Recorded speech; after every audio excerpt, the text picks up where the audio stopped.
ஆமாங்க.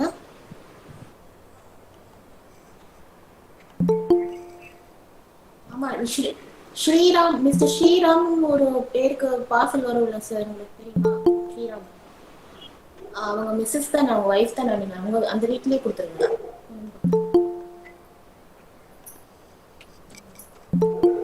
கொடுத்துருங்க கொடுத்துருங்க. ஆமா, ஸ்ரீராம் ராதாகிருஷ்ணன் தான்.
Is summers? Started? When na? 10:30? No.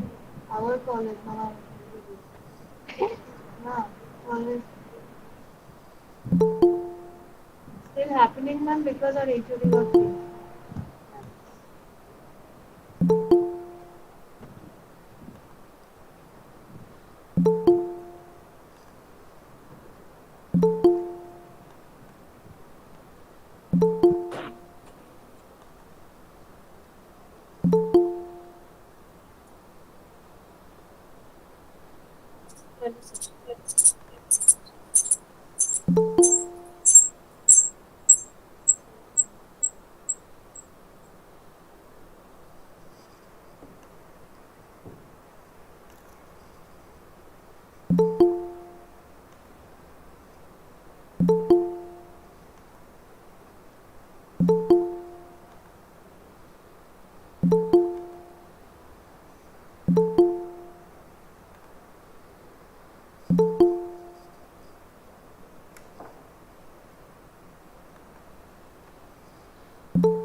Good morning. Hope I am audible.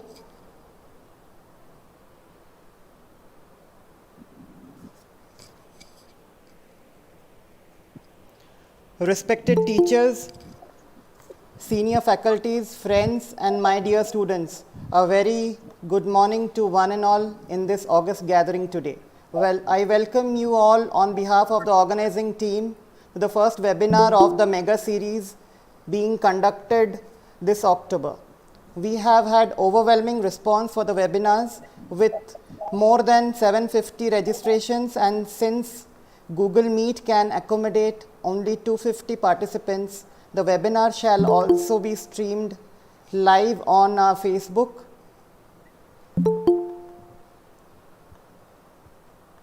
as well as on the official YouTube channel. The links have already been shared. The COVID-19 pandemic has redefined our lifestyle, the very way we practice dentistry, and also the way we learn. To strive, observe, and adapt has always been the motto of our Shiksha Anusandhan deemed to be university. To nurture your diagnostic prowess, shape the future of oral health and wellness, the Department of Oral Medicine and Radiology, Institute of Dental Sciences, Bhubaneswar presents a mega webinar series of 12 webinars comprising of topics of clinical relevance in today's times by the stalwarts and experts in the field. With lockdowns leading to diagnostic delays and teleconsultations increasing the dilemmas in diagnosis, it is imperative to nip oral cancer in the bud by treating the potentially malignant disorders and reduce the oral cancer burden. Without much ado, I request Dr. Sushmita to formally announce my teacher, Dr. M. Arvind sir, the speaker for today before his presentation. Over to you, Sushmita. Thank you, sir. So, speaker for our first webinar of the mega webinar series, Dr. M. Arvind sir, is currently the professor and head of the Department of Oral Medicine and Radiology and Special Care Dentistry at Savita Dental College and Hospital, Chennai. His clinical interests are on the medical management of maxillofacial disorders and dental care of patients with special needs. He has authored numerous publications and serves on the editorial board of many international and national journals. He was selected to represent India in the World Workshop on Oral Medicine as an assistant reviewer at London in 2010 and again as a reviewer in the World Workshop on Oral Medicine at Florida, USA in 2014. He was awarded the European Association of Oral Medicine Travel Bursary Award in 2011 and underwent training in the Oral Medicine Department of Eastman Dental Institute, Penn Dental School, Philadelphia, USA, and also he was trained in special care dentistry at Modeston Hospital, United Kingdom. So please join me in welcoming Dr. M. Arvind sir. Over to you.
Good morning, everybody.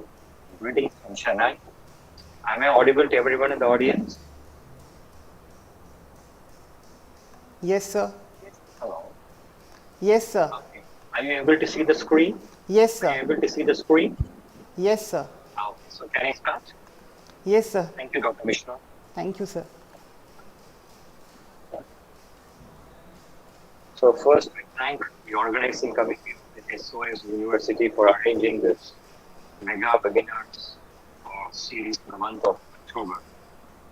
And so the topic today is clinical assessment and diagnosis of oral cancer and oral potentially malignant disorders. Today, October 1st, has got a lot of historical significance or perspective. First is the World Senior Citizens Day. So the senior citizens or the elderly people do play a part in today's topic of discussion.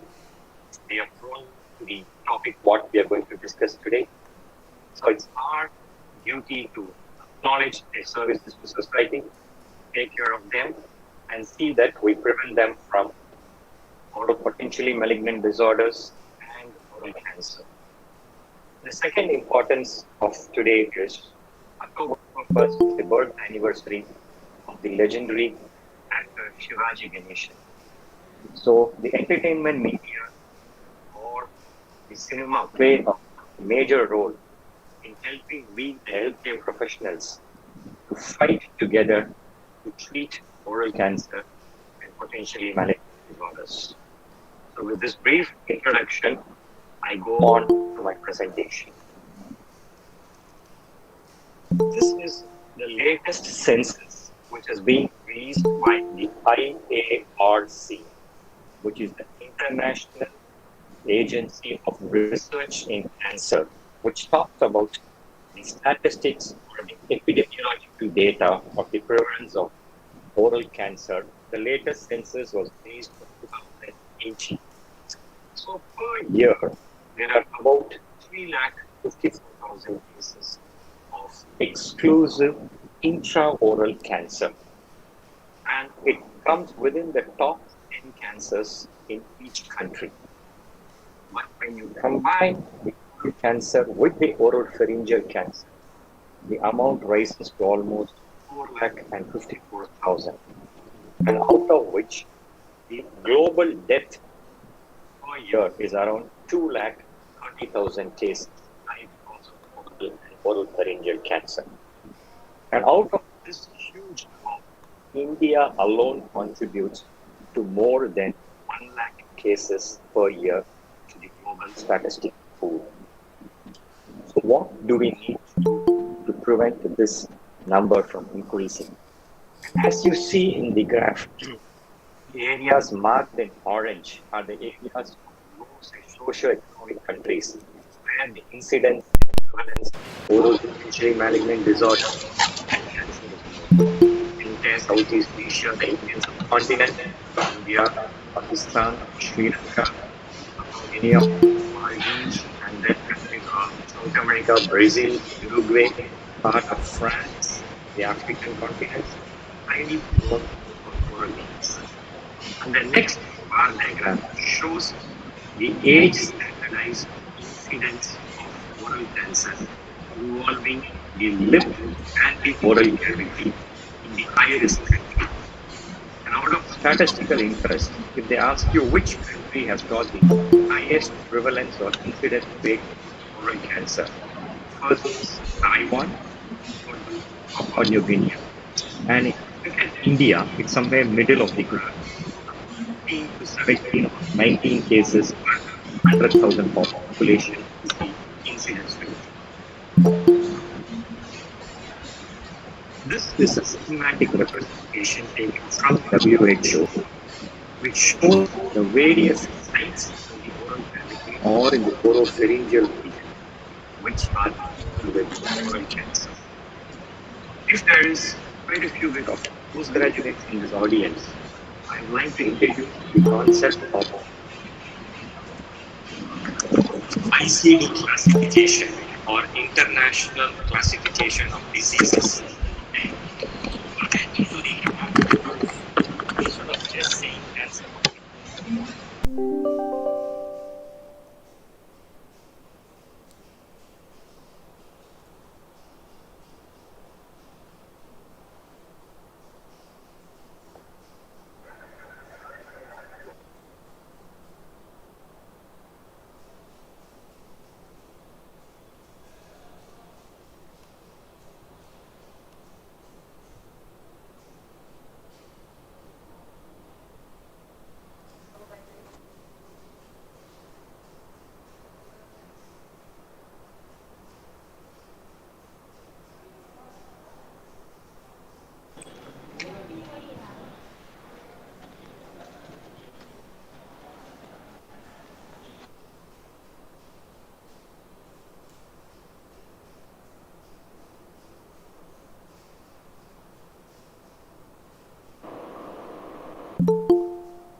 the audio clear now?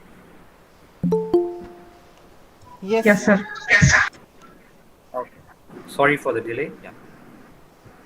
So, when we say cancer, as far as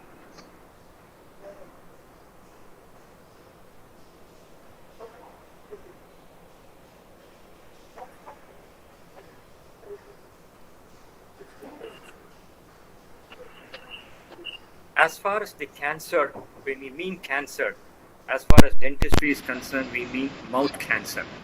And in mouth cancer, we mean it's specific oral cancer or oral squamous cell carcinoma.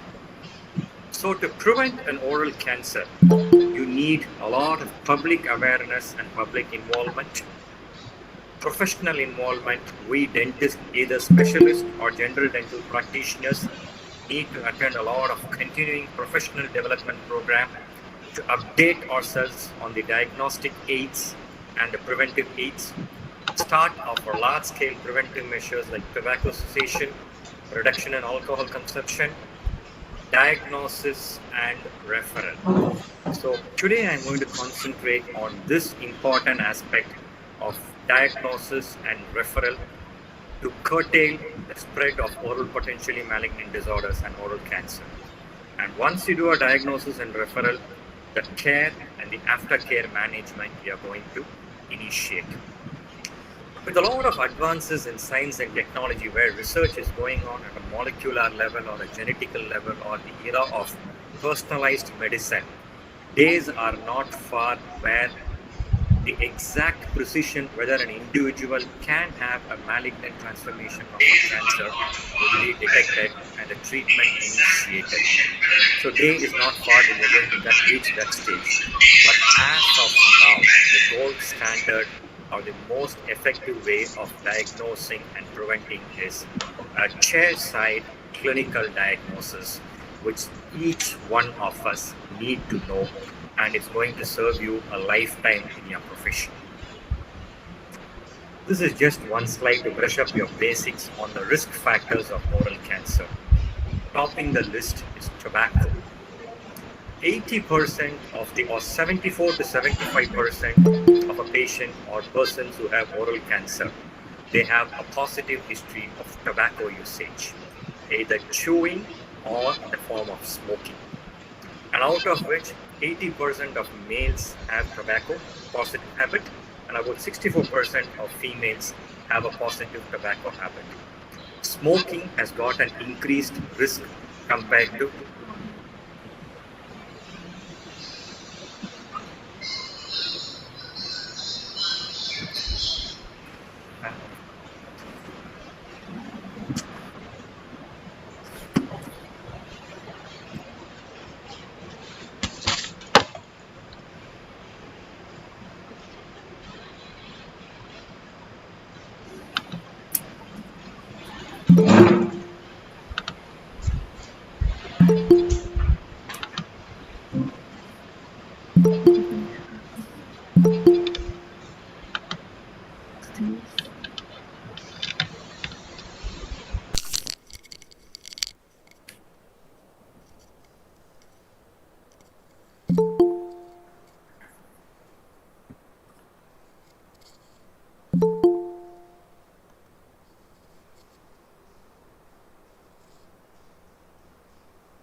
Is it okay now? Has it been rectified now? yes, sir. Yes, sir. Okay.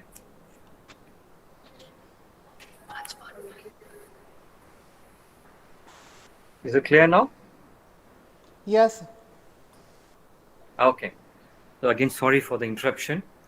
So if you look at the risk factors of oral cancer, tobacco tops the list with 75% of the patients with oral cancer having a positive history of tobacco usage in some form, either smoking or in the form of smokeless tobacco.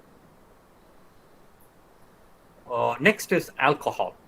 So there's a direct relation between the quantity of alcohol intake and the chances of carcinoma developing. About 1 to 2 drinks per day, the chance is about 1.5% that you're going to develop a carcinoma. With 3 to 4 drinks, it increases to about 2.5%. And more than 5 drinks per day, it's almost 5.5% of chances of carcinoma developing. So if you have a habit of tobacco with alcohol, the risk is always additive. The next risk factor is ultraviolet radiation, which is being directly implicated in the development of actinic cheilitis, where it causes an irreversible damage to the mucosa, leading to a carcinomatous changes. HPV, or a human papilloma virus, is a major cause of concern for carcinogenesis, especially in the Western world. Not much cases have been reported from the Indian literature. Maybe they have not done a study to assess the role of HPV much in the Indian subcontinent or Indian population. But Western world, yes, HPV 16 with oncoprotein E6 and E7 playing a major role in carcinogenesis. Immunosuppression, which advancing age, when there is an immune dysregulation, chances of carcinogenesis. Or immune suppressive drugs, like for a graft versus host reaction or to prevent a graft rejection, drugs which can cause immune rejection, to prevent immune rejection, can cause carcinogenesis. Or immunosuppressive cases like HIV, individuals are prone to carcinogenesis. Areca nut, exclusively confined or to our part of the globe, India and the Asian countries. Gutkha, pan masala, mawa, with tobacco and without tobacco, causing submucous fibrosis and then causing carcinogenesis. Mate is not seen in the Indian population, but it's a very, very common cause of cancer developing in Brazilian countries. It's a kind of a very hot drink got from a herb called as ilex, extremely boiling hot drink where people consume it with a metal straw. This causes an inflammatory changes in the palatal mucosa, leading to a carcinoma of the palate. Low socioeconomic status, education levels can cause an increased risk of cancer by about 2.2%. So here, friends, it is from this slide I want all of you to pay attention, especially for undergraduate students or postgraduate students who are in the initial part of their career. The 6 most important clinical steps to diagnose a potentially malignant disorder or an oral cancer. First is assessment of risk factor, extraoral examination, intraoral examination. Assessment would include history taking, so nothing can replace a proper history taking, an extraoral examination, and an intraoral examination. Next is, once you do that, you will have to record your abnormal findings. Once you do that, you go ahead with the diagnosis and then you start the treatment or the reference.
So once you have done the diagnosis, it starts with the referral and surveillance. So this is a flow chart or an algorithm of what the above 6 steps were mentioned. So you have a new patient coming, you have an emergency patient, you have a recall patient. Take a proper history, assess the symptoms and the risk factor. It could be either a positive risk factor or an absence of a risk factor. If there is an absence of a risk factor, all that you need to do is just educate the patient. If there is a positive risk factor, you will have to start with the modification or proceeding further. Then you go to a thorough extra-oral examination. If there is any abnormal finding in the extra-oral examination which you feel you are not competent to proceed further, best in the interest of the patient is to be referred to an appropriate specialist. Then an intra-oral examination, clinical, with or without screening agents or diagnostic agents. Any abnormality, record it. If there is a suspicion of a pre-malignancy or a malignancy, you then divide them into lesions which are low suspicion, higher suspicion, and which have the highest suspicion. Then again you use your adjunctive techniques, biopsy, and then come to a diagnosis for lesions which are dysplastic, non-dysplastic, or a well-established carcinoma. This is a form which is being supplied by the American Dental Association, which will be quite useful in an academic practice or in a private practice if you want to assess the risk factor for people who are prone to potentially malignant disorders and oral cancer. It first starts with a symptom history of mouth ulcers, bleeding sensation, alteration in taste. Just you'll have to tick them up. Then a detailed examination or history taking of the different tobacco products like cigars, cigarettes, pipe, alcohol history, how many drinks are consumed per day, nutritional history, whether the patient has got an interest to stop tobacco chewing or alcohol consumption, a brief history about the medical status of the patient or the immunosuppression of the patient, and then finally it gets concluded with the tobacco cessation, whether you have asked the 5 A's to the patient: ask, advise, assess, assist, and arrange. So it's mandatory for any clinician dealing with potentially malignant disorders to have this risk factor form, assessment form filled up, and then proceed to the next stage.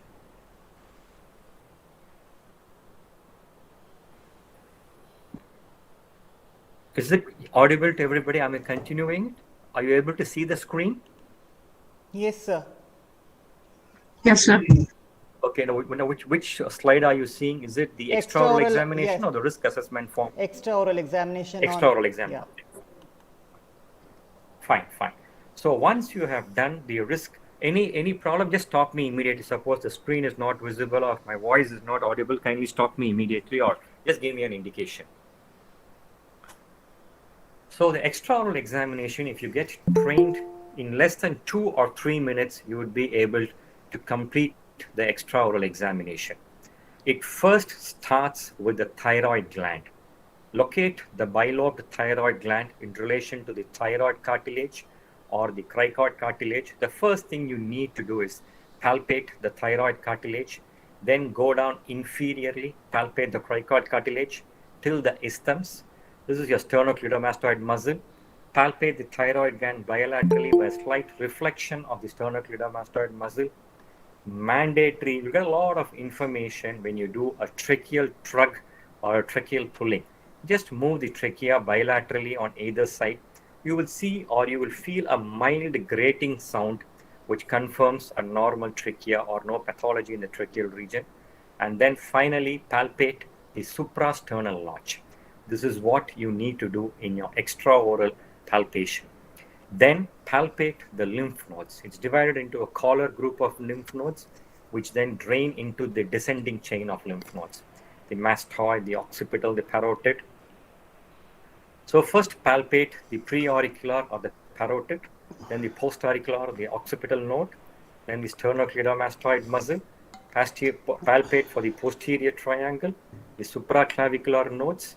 Palpate the anterior triangle group of lymph nodes, and then finally you end with the submandibular and the submental group of lymph nodes, where you just slightly move the tissue or pull the tissue along the lower surface of the mandible and then look for enlarged or the consistency of the lymph nodes if they are enlarged. Then you go to the intraoral examination. Start with the vermilion border, the junction of the mucosa with the skin for the color, the texture, any lesions.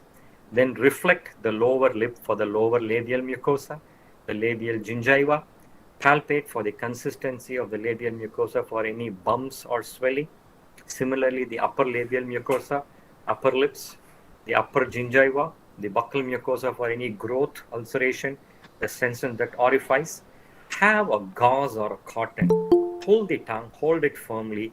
Look for the dorsal surface of the tongue, the lateral surface. Identify the status of the foliate papilla if it is enlarged by any chance, the ventral surface of the tongue for any lesion or growth, the floor of the mouth. Then put your finger, palpate the hard palate for the texture or any painful conditions. Use a tongue depressor to depress the tongue. Look for the uvula, the tonsils, and the fascial pillars. Use a mouth mirror so that you get a better view in the posterior region. And then finally do a sweep test. Just put your finger from the right side to the left side of the tongue. The patient might gag, that's the only side effect you're going, but it's worth the examination. And then finally end your intraoral examination with a bimanual palpation on the floor of the mouth. Put your index finger of your right hand inside the oral cavity and then on the slightly proceed posterior and inferior till you reach the junction of the base of the tongue with the anterior pillar and supporting the other hand on the undersurface of the jaw. So this constitutes your intraoral examination. So once you have done the assessment form, the extraoral, the lymph node, and the intraoral, if there is an abnormal finding, record it. If there is a persistent lymphadenopathy, if you find a level 1 or a level 2 lymph node, the drainage is most likely to occur from a pathology arising from the oral structures. If it's a level 3 or a level 4 involvement, the pathology is most likely to arise from the region of the thyroid or the cricoid or the hypopharynx or the oropharynx. Look for any skin changes. Then intraoral.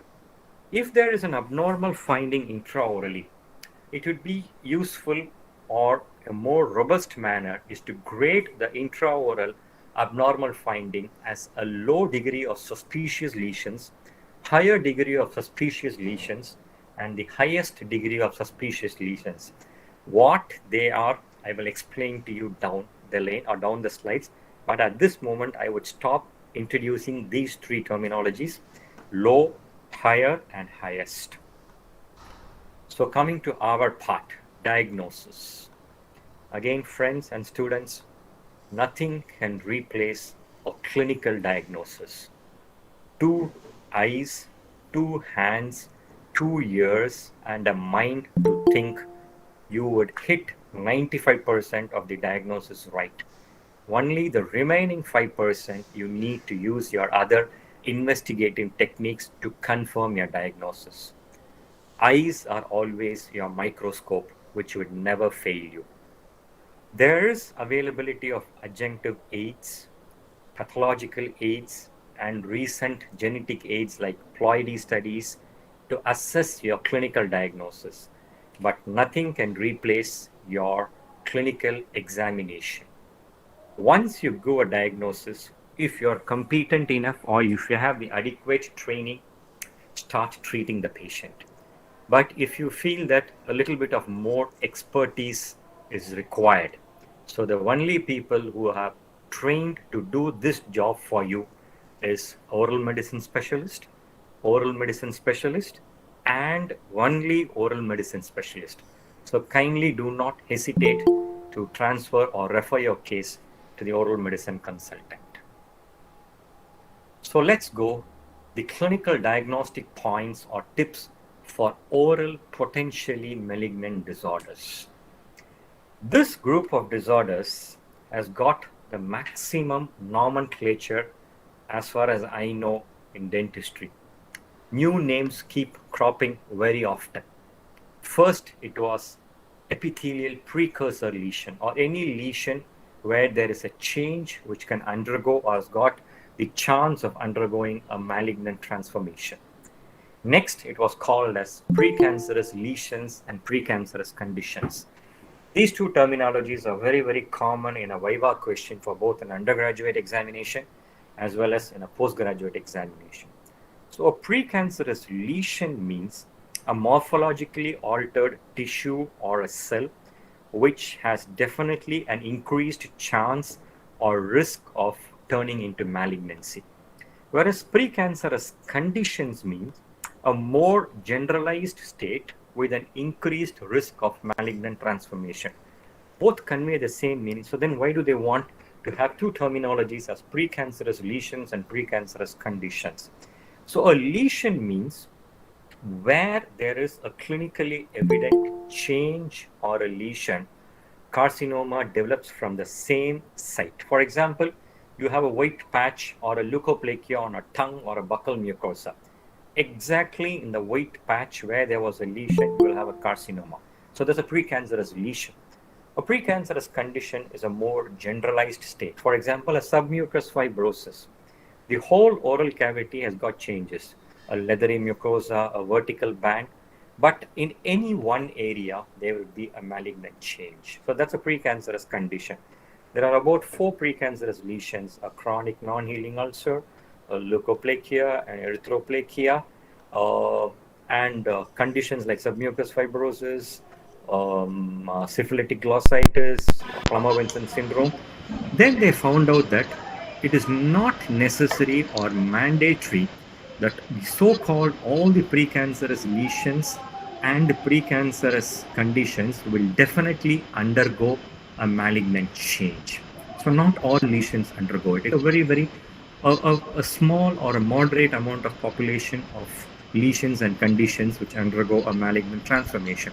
So then they clubbed both the terminologies of precancerous lesion and precancerous conditions and brought in the new terminology OPMD, which is oral potentially malignant. That is, there is a chance that this lesion will undergo a malignant disorder or a change. So that's why it's called as a potentially malignant disorder. And it is this terminology we have been using till date very often in all our literature and communication. But a new terminology has been proposed in 2018. If there is an oral pathology audience or an oral surgery or an oral medicine audience here, I would suggest all of them to learn or go through the June 2018 issue of the O Journal, an exclusive issue dedicated to oral potentially malignant disorders. There they have come up with this new terminology, potentially pre-malignant oral epithelial lesions, PPOELS. The special issue has been edited by Professor Nicholas Nikitakis from Greece. So there they talk in detail how the different terminologies have evolved. The article by Professor Isaac van der Waal is worth reading in this issue. So these are the oral potentially malignant disorders.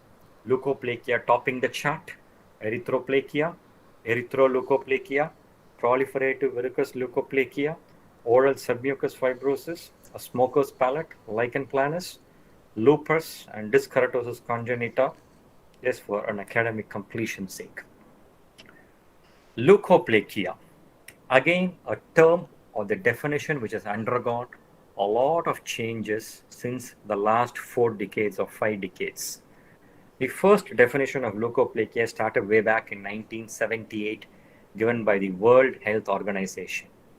A white patch which cannot be clinically or pathologically assigned to any other definable condition. Malmo from Sweden, Professor Tony Axel from Malmo, Sweden, who redefined it white patch attributed to any other disorder and associated only with tobacco and not any other cause. But the most recent and the accepted definition is given by Varnakula Surya, which has been adopted by the WHO. So get this definition by heart. predominantly a white plaque of questionable risk, having excluded other conditions or known diseases that cause no risk of cancer. The latest definition of this. I think somebody in the audience have unmuted their phone. Please switch it off. ജാനോ March വന്നുള്ള സാമ്യം ഉണ്ടാകും അപ്പോൾ ഒരു ഫിഷിൽ കൊടുക്കാണ് ഇപ്പോൾ കൊടുക്കാണ്. The audience, can you unmute, please? நம்ம வாய்ஸ் கேட்குது. நம்ம வாய்ஸ் தான் கேட்காதுடா. Please unmute. Yeah, thank you. So this is the definition of leukoplakia. Clinicians, remember, leukoplakia is a clinical diagnosis. Anything or a patch or a plaque which appears white. It's a diagnosis of exclusion, where you exclude the other conditions like a candidiosis or a keratosis or a chemical burn. And leukoplakia, a white patch, which is attributed to tobacco usage in some form. So by the classification of leukoplakia, you have a homogeneous and a non-homogeneous. A homogeneous leukoplakia clinically will appear as what you see on the tongue, a thin friable white patch, well demarcated, no surface changes, and the patient is usually asymptomatic. Either it would be a chance finding during examination, or the patient would report of a sudden development of a white patch. So not much of significance to undergo a malignant transformation. Whereas it is the non-homogeneous variety of leukoplakia which should be worth following up. Non-homogeneous, again, it's divided into a nodular, a verrucous, and a speckled leukoplakia, which was previously called as an erythroplexia, or authors use the terms interchangeably. This is one slide I want the oral medicine clinicians to pay attention. A white patch or a white background with a sudden development of erythematous or red areas. So if you clinically, we call it as an ulcerated leukoplakia or a leukoplakia with erythematous changes. So before you go into the investigation of either a chairside adjunctive diagnostic test or you go for a conventional biopsy, we would suggest that you do a smear for candidiosis. Most of the cases, or majority of the cases,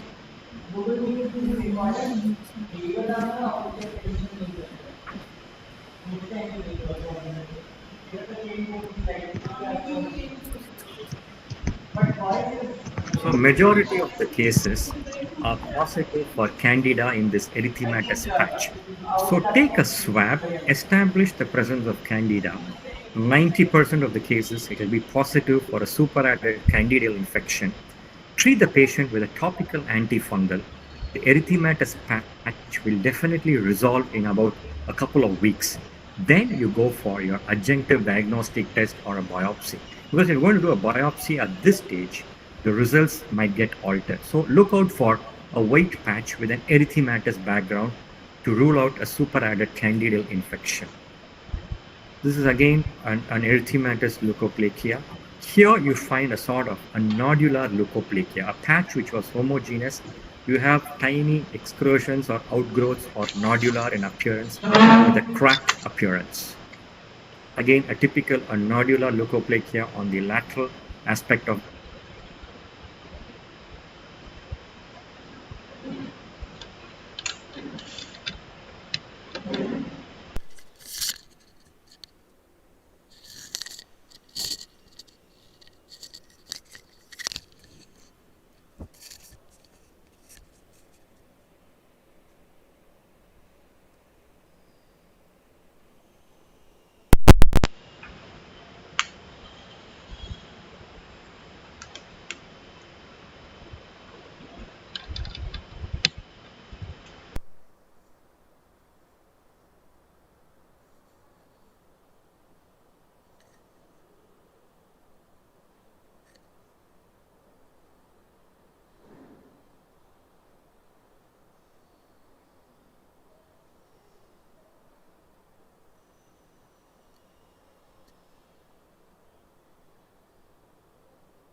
leukoplakia or a proliferative verrucous leukoplakia clinically, the entire presentation is only based on clinical diagnostic tips. I will not be talking about pathology aspect at all. That the subsequent speakers in the next webinar series, I think, will be covering it. So I will confine myself to clinical examination, physical examination, and chairside investigations for all the conditions during my entire presentation. So if a question arises, clinically, how do you distinguish between a localized leukoplakia and a proliferative verrucous leukoplakia? First is demography. In a localized leukoplakia, it is more of a male predilection, whereas in a proliferative leukoplakia or a proliferative multifocal leukoplakia, it's more towards the female gender. A localized leukoplakia, in about 65 to 74 or 75% of the cases, there is a positive history of tobacco, whereas it's only about 35 to 40% or 42% association with tobacco in a proliferative verrucous leukoplakia.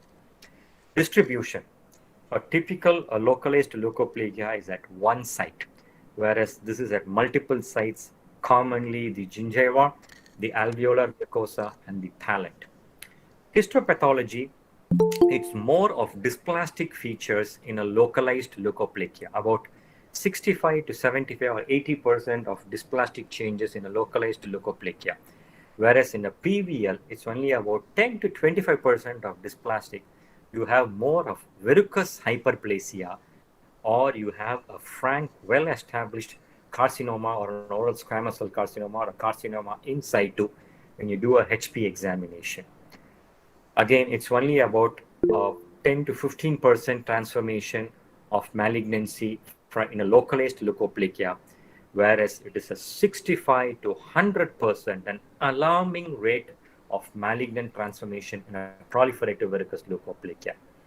Appearance, a homogeneous leukoplakia, as you saw in the previous clinical pictures, smooth, well localized. This is outgrowths, verrucous, or a non-homogeneous type. A localized leukoplakia, you do a medical management with chemotherapeutic or chemopreventive drugs, or do a scalpel excision or a laser excision. Whereas a PVL, when you excise it surgically, the lesion recurs again. A lot of articles would talk about these two terminologies. Major of the articles, they just use the abbreviation to describe statistics, which you should know for your, because a lot of theses comes from potentially malignant disorders and oral cancer. So for reference, when you go to the literature, these two terminologies will be used very, very frequently. What is an RMT and what is an AMT?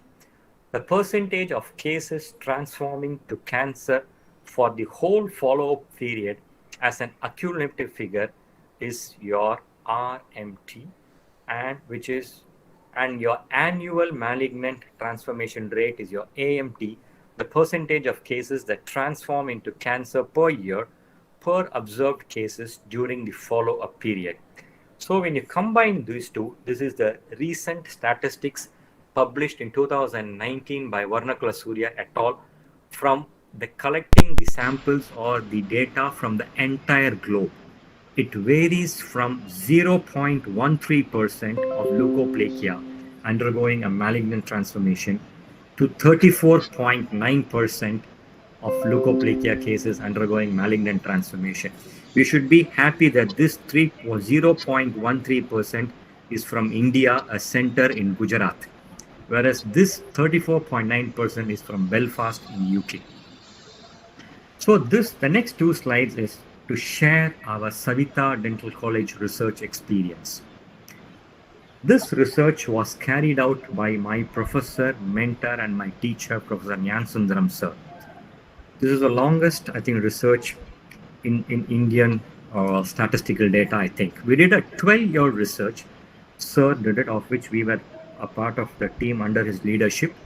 We screened almost close to 1 lakh rural population in and around Chennai to look for mucosal changes associated with tobacco, alcohol, areca nut chewing. We found a peculiar pattern of carcinoma developing in smokers and in chewers. This would be a clinical tip for practitioner to look at cases in your practice. In a smoker, the lesion always starts from the commissures or the corners of the mouth, and then it proceeds posteriorly. The first change what you see is this kind of a grayish white lesion or an area occurring, what we call as pre-leukoplakia. There is a controversy, especially between examiners, or whether you can use the word pre-leukoplakia, because classical standard textbooks, including Burkitt, do not mention the term pre-leukoplakia. But yes, you are allowed to use. This again, I ask you to refer the 2018 supplementary issue of O Journal, the article by Professor Isaac van der Waal from Netherlands, where he beautifully argues that this term pre-leukoplakia is accepted scientifically and why it was coined. So this is the first change what you get in the commissures or in the corner of the mouth, a grayish white patch. Then it becomes a homogeneous white patch. Then you have areas of ulceration or erythema over the white patch. Then you have a nodular outgrowth, and then a frank carcinoma developing. This is how the pattern proceeds in a smoker.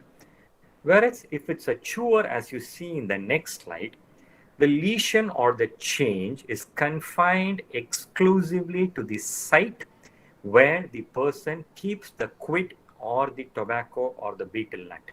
The first change what you get is a sort of a wrinkling of the mucosa, what we call it as a chewer's mucosa.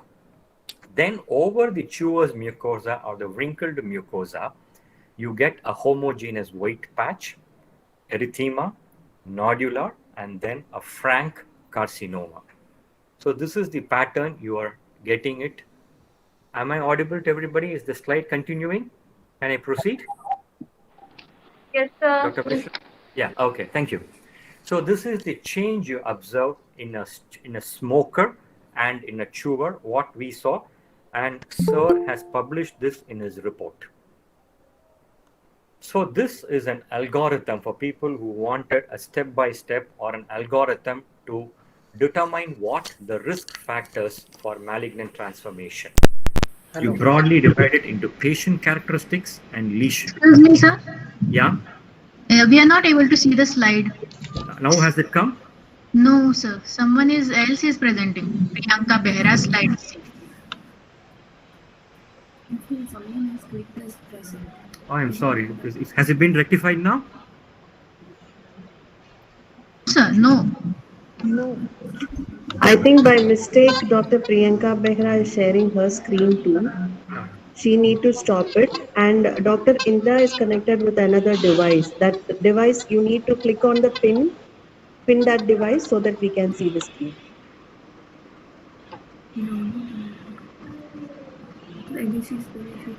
I think The same way, in the right has to stop. in the right side column, if you could see Dr. Indra Gopi, there is one more slide presenting. Please click on that.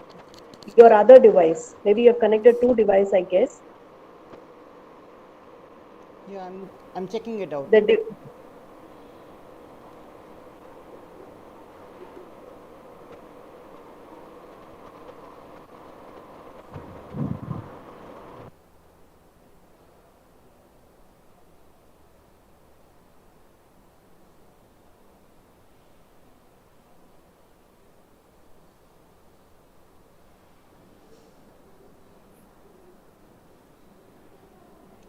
I think she has left. Yeah, can I start? Yes, sir. I'm so sorry. No, absolutely no problem. Apologies from my end also for the disturbances.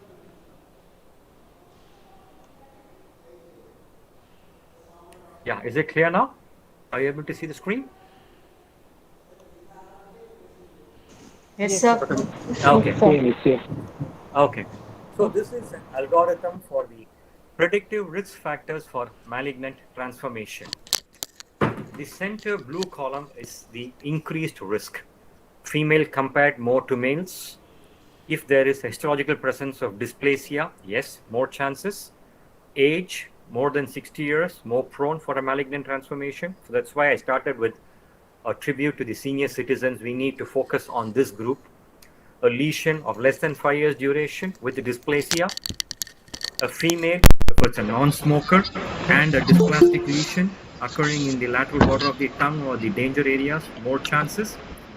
Alcohol usage, yes.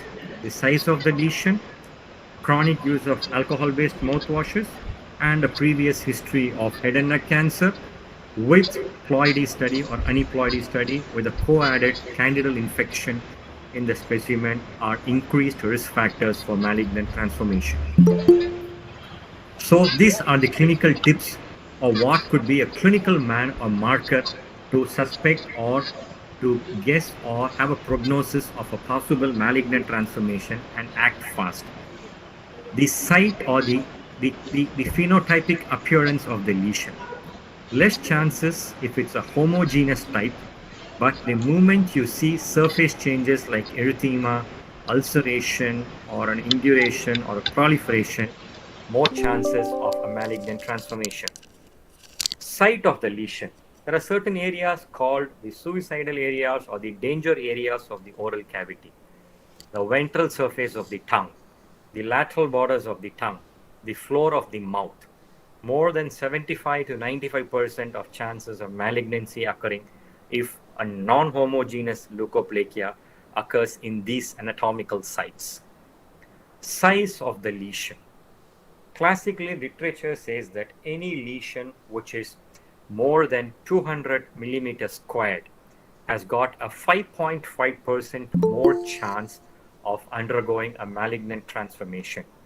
But there's a new study which has come from the Netherlands group, where in their cohort they found any lesion which is more than 4 centimeters clinically definitely undergoes a malignant transformation.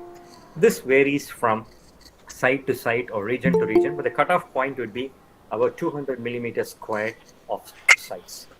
Next would be the age of the patient. As I told you, and elderly age group are more prone. Somebody need to unmute their phone or the microphone. Yeah, thank you. So age, elderly people are more prone.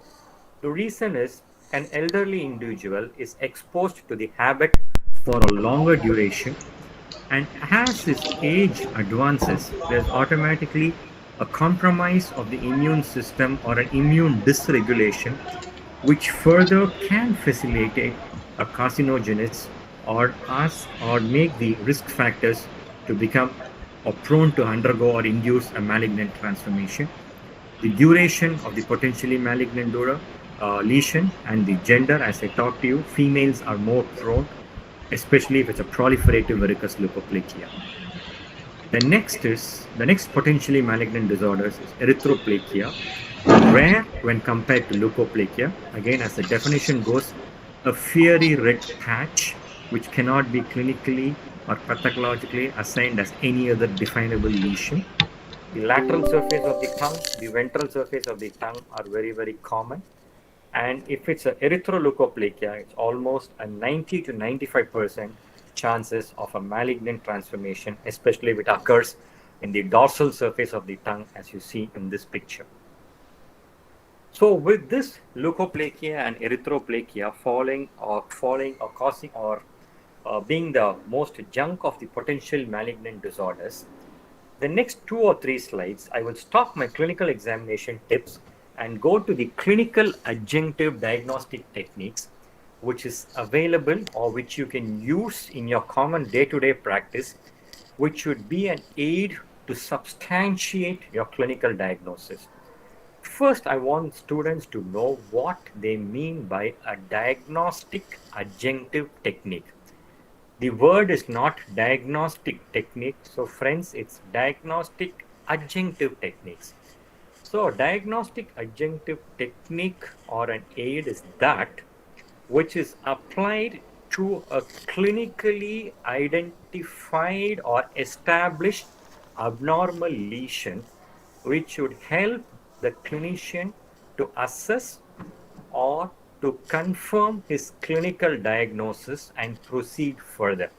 So this is only the second step to your early clinical examination. So what does a clinical diagnostic adjunctive technique do?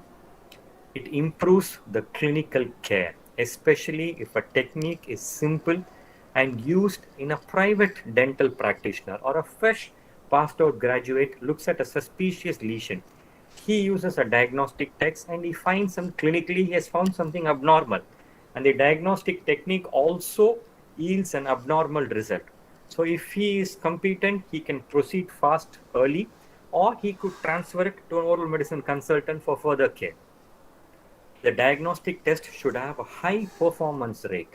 It should have a good sensitivity and a specificity. It should be easily available. It should be affordable for the practicing clinician and also for the patient to bear the cost of it. It should be used constantly in practice and not once in a blue moon.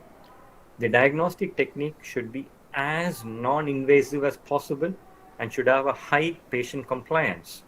Good results, affordable, and for risk stratification, a diagnostic adjunctive technique should be able to segregate the patients as either a high-risk patient, where the treatment is different, and a low-risk patient where the treatment is different, and finally for patient referral. So let us see which are the adjunctive techniques which fulfill this criteria. This is again an algorithm or an adjunctive diagnostic aid triage which will help you to choose the most appropriate adjunctive technique. Is the screen visible to everybody, this algorithm? Yes, sir. Okay. So after you have your conventional visual and tactile examination, you have an array of adjunctive techniques available to triage the patient. So whichever technique you use, if it's a positive result in your adjunctive technique, then there's a higher probability that the patient has got an OPMD. Then mandatorily you subject those patients to a biopsy or a histological diagnosis, and then you get either a positive or a negative, and then you proceed. But if your adjunctive diagnostic technique gives you a negative result, which confirms with your clinical diagnosis of not to be a suspicious lesion, then there is always a lower probability of the individual having a potentially malignant disorder. And then you just need to reassure the patient or confirm and follow up the patient with a negative result. So the first adjuvant technique is a vital tissue staining, or what you call it as a Toledone blue staining, which has got a 95% sensitivity and specificity. Till now, it's not clear what the mechanism or why this technique is used or what the exact science or the reason. The explanation what they gave is the affinity of this vital dye or the Toledone blue dye to the nuclear chromatin or the nuclear material of a carcinomatous cell or a dysplastic cells. It binds to it. So that's the reason which is given. Some people agree with it, but quite a few researchers disagree on that explanation. But whatever it is, the technique has been found to be of good use in clinical practice. You just need two solutions, a 1% of acetic acid and a 1 to 2% of a Toledone blue stain. First, if there is a clinically suspicious lesion, you isolate that area with 1%, or you applied 1% acetic acid, apply it to allow it to remain for about 10 to 20 seconds, and then the patient washes the area. Then you apply a 2% or a 1% of Toledone blue, leave it for 20 seconds.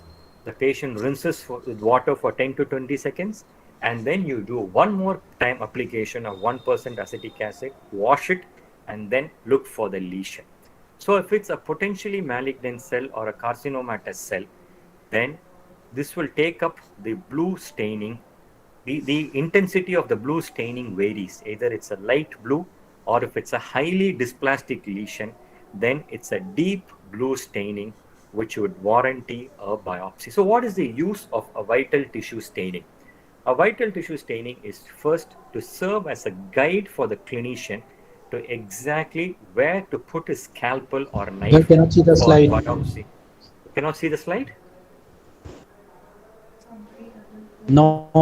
I think somebody else has logged in. Now is it visible? No, sir. Someone else is sharing the screen, sir. They're sharing their own picture. I think somebody else is on the video. Clear now? No, sir.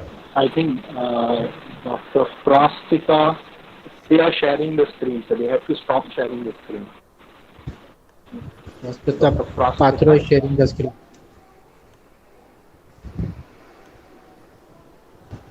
So we are looking into it, sir. Is it okay now?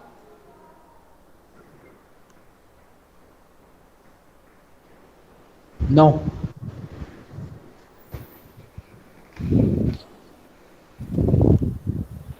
Alternatively, we can pin Dr. Indra's video, then the PowerPoint would be coming. That's a solution. Please have a look. Now it's gone. I think the presentation. Yeah, it's gone. Yeah, it's gone. Clear now? Yes, clear. sir. My apologies So again. this would give you an idea. This would give you an idea where to place your scalpel for the biopsy instead of grouping in the dark which part of the white lesion are you going to put your scalpel.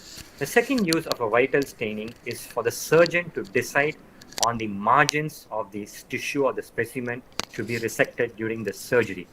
And the third thing is for surveillance and long-term follow-up of these patients. Again, you will require a lot of training to interpret the results. You can get a lot of false positives with a vital tissue staining. An example I give you, if it's an inflammatory lesion like an erosive lichen planus or a mucositis or a regenerating tissue, they take up the Toledone blue staining and they give you a false positive. Or you can get a false negative test also. An example would be a hyperkeratotic lesion. Because of the thickness of the keratin, the dye does not penetrate much deep for the dysplastic cells to take it. So where a pathology is already or taking place, you can have a negative result clinic and you will have a false negative. So if you are still suspicious clinically and the vital staining gives you a contrary result to what you observe, repeat the procedure after 2 or 3 days, about 2 or 3 times. Then you are likely to get a more positive result.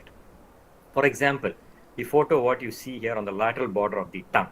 This was a patient with a graft versus host disease with a mucositis.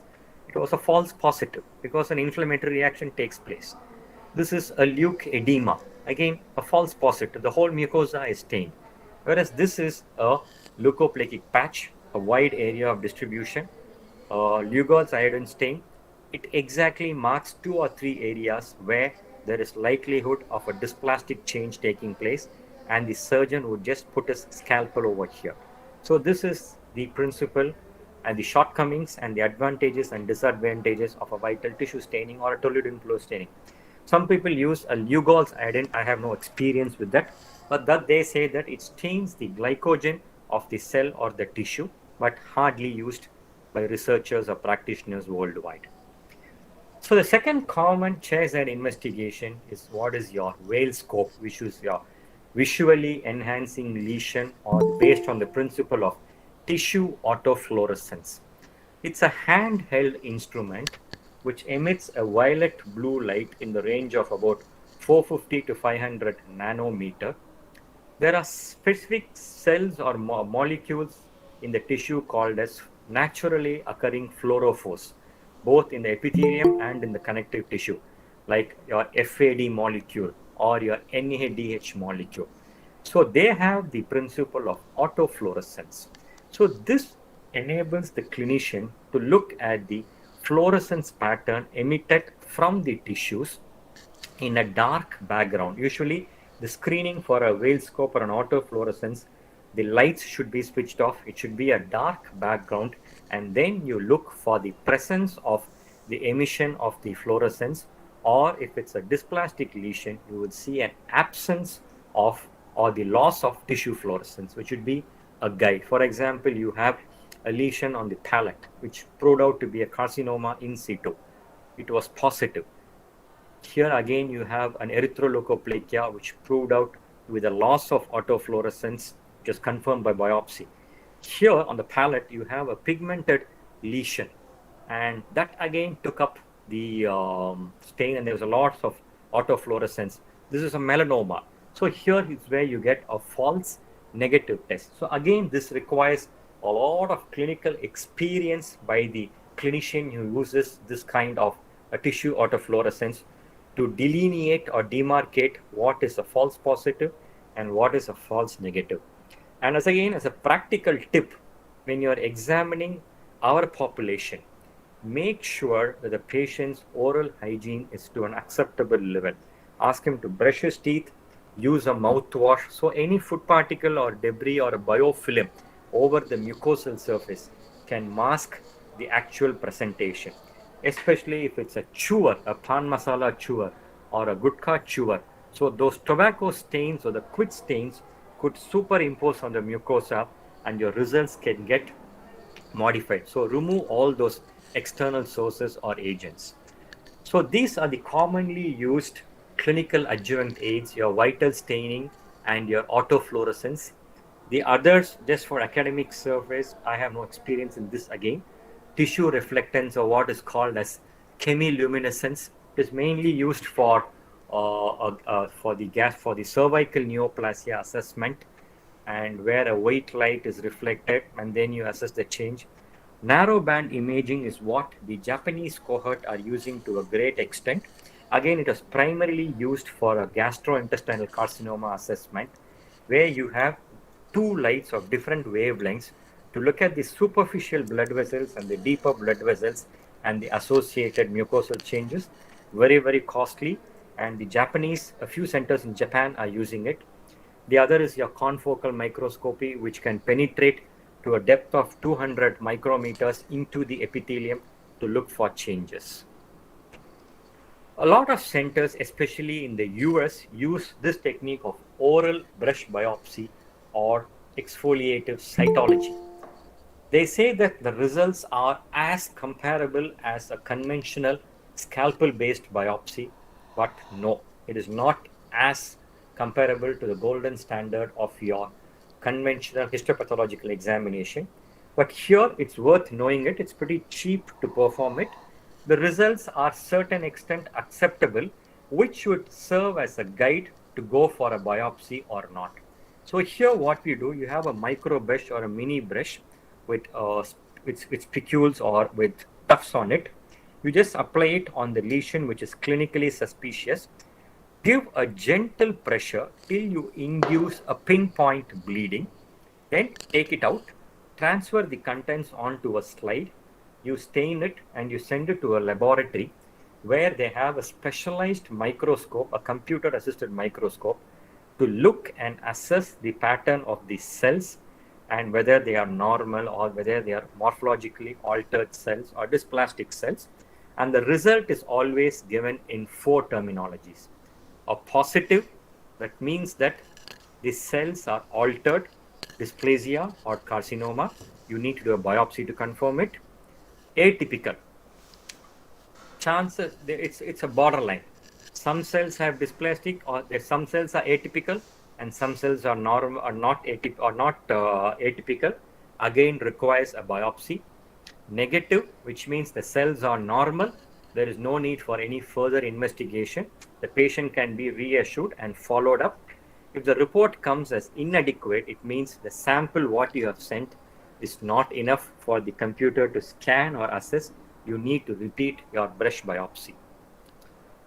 So these are your adjunctive clinical chairside aids. Evidence-based clinical practice guidelines for the evaluation of potentially malignant disorders of the oral cavity. This is an excellent landmark paper by Mark Lingen, Anil Chaturvedi, Alexander Rosker. This has been published in the Journal of the American Dental Association in 2017. I would recommend all of you to mandatorily go through this article. A beautifully done systematic review. From the systematic review, clinical guidelines have been proposed and suggested. You will also get to know how to do a very nice systematic review, how to frame a question for systematic review, how to write and publish an article on systematic review. The statistical terminologies which are used in systematic review is just a 26 or a 27-page article, but it's worth a read. So the conclusion of this clinical guidelines of systematic review by Mark Lichen submitted to the American Dental Association, which is in practice in the ADA, they have given 6 recommendations on the need to use adjuvant technique. First recommendation 1 is, if a patient is got a clinical mucosa or a lesion in a mucosa, clinically asymptomatic, you are not able to come at an exclusive clinical diagnosis immediately. But you have some predisposing factors or etiological agents. You remove the etiological agents, you wait for a 2 or 3 week period. Then again, if the lesion persists or you have an iota of suspicion, then you subject the patient to a biopsy or an histopathology. They don't advocate use of clinical adjunctive techniques. The recommendation number 2 is that if the patient has got a clinically suspicious lesion of a dysplasia or a carcinoma, again, you don't do any clinical adjunctive techniques. You directly go for a biopsy. Recommendation 3 is that never use oral brush biopsy or a cytology as an adjunctive technique in the first place. A lesion is suspicious, and then to directly go for a biopsy. But if the patient is reluctant to go for a biopsy, then you can use it as a pre-screening tool, your exfoliative cytology, to demonstrate the presence of positive report or an atypical cell report, convince the patient why a biopsy has to be done. In that stage, you can use a cytology. Recommendation 4 is that if the lesion, there is no etiological factors, but you have a clinically suspicious lesion, then you can use an adjunctive technique which is cost effective to the patient. Recommendation 5 and recommendation 6 is that totally it bans the use of salivary adjunctive techniques. They say that any technique to do with saliva as an adjunctive diagnostic technique has no evidence base. It is not of any clinical or academic value to the patient or the clinician. So never recommend a salivary adjunctive diagnostic technique. But a salivary diagnostic adjunctive technique, in their conclusion 6, is that it has to be used only for an exclusive research purpose and not on a clinical purpose. Remember these 3 terms which I introduced in my first 6 steps. Categorize the lesion, intraoral lesion, on the basis of degree of suspicion as lesions with a lower, a higher, or the highest. So what are the category or the points when you call something as a lower risk lesion, something as a higher risk lesion, and something as the highest risk lesion?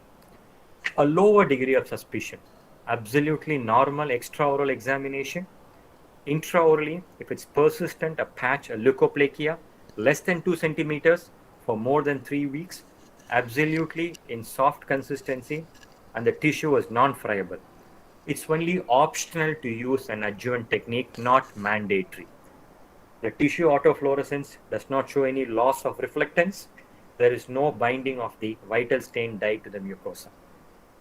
A higher degree of suspension is again a normal extraoral examination, but a leukoplakia more than 10 centimeters or 2 centimeters homogeneous, and less than 2 centimeters non-homogeneous, erythroplakia and erythroleukoplakia, the tissue is not homogeneous, it becomes more friable, and an optional finding of loss of tissue autofluorescence and a positive binding of the Toledone blue dye to the mucosa.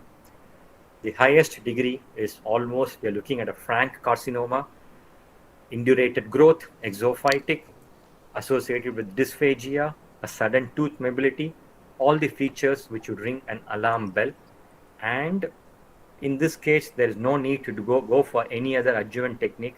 It's a right royal clinical examination, and then you proceed further in managing. Just for completion or to introduce these two terminologies to the postgraduates in this audience, I have just put this slide on dysplasia grading. Because your final confirmation to start the most appropriate treatment is to decide on the grade of dysplasia. The 3-tier grading is what is proposed by the WHO. It categorizes into a mild dysplasia where the abnormal architecture fills up to the lower 1/3 of the epithelium, and there are just 2 cytological atypical changes like an alteration in the nuclear size or shape, or alteration in the size of the cell or the shape, or nuclear pleomorphism. Just 2 atypical changes. That's a mild dysplasia. Whereas if up to middle 1/3 of the epithelium is filled with architectural changes or dysplastic changes, it's moderate. If the entire epithelium, more than 2/3, is filled with dysplastic or atypical cells, then it is severe dysplasia. This is what the WHO recommends, and most of the clinicians use it. But recently, there is a 2-tier grading proposed by Omar Kojan from Australia, where he categorizes it as a low risk and a high risk. So you call it as a low risk dysplasia histologically when there is no histological evidence of dysplastic changes, or it's a normal appearing mucosa, but clinically you find some changes. It's a high risk dysplasia when you have at least 4 architectural changes and a minimum of 5 atypical or cytological changes, then you call it as a high risk. The problem comes with when you have a moderate dysplasia, whether you put it under the low risk group or a high risk group. So, but the consensus now is that the WHO allows you to use both the grading system, whichever you are comfortable with it, and then draw your conclusions on that and then report. So this is about leukoplakia and erythroplakia.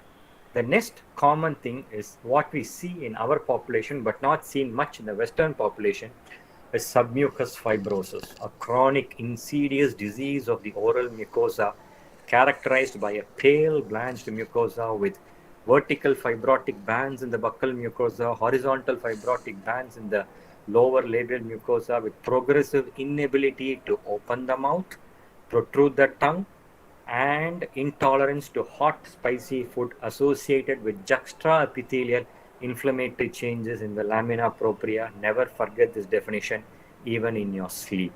So this is the characteristic clinical findings: a limitation of mouth opening, limitation of tongue protrusion, a blanched, pale, leathery mucosa, alteration in the uvula, a bud-shaped uvula, change in the voice. So everybody is well versed with the clinical findings of submucous fibrosis. The confusion comes here. What grading system you need to do or follow in your clinical practice to grade a submucous fibrosis? That's because you need to assess the severity of the disease, to assess the outcome to your treatment, and to assess a possible malignant transformation.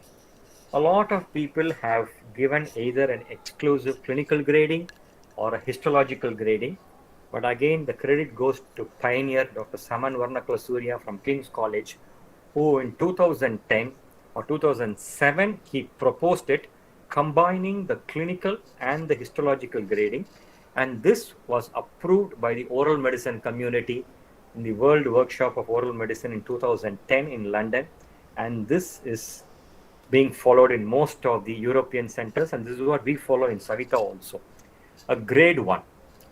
Here you need to know something called as an Osf Triad, which includes a blanched mucosa, depapillation of the tongue, and presence of burning sensation by the patient. So if these three features are present, these three clinical diagnostic points are present, you call it as Osf Triad, associated with a mouth opening in the range of between or something till about 35 mm that would fall under grade 1.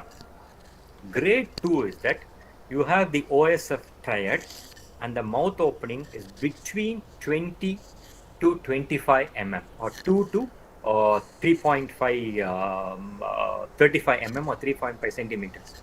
Grade 3 is again presence of an Osf triage and the mouth opening is more severe, less than 20 mm. Grade 4 is divided into grade 4A, where you have an Osf triage, severe limitation of mouth opening, along with a clinically detectable coexisting oral potentially malignant disorder like a leukoplakia. Whereas grade 4 is a combination of the histological grading of dysplasia with the clinical grading. So you have the clinical features with presence of dysplasia, that becomes grade 4B, and then grade 5 is an OSMF which has turned into a frank squamous cell carcinoma. Again, there are varying reports of the rate of malignant transformation from oral submucous fibrosis, somewhere between 4.5 to 6.7% of transformation.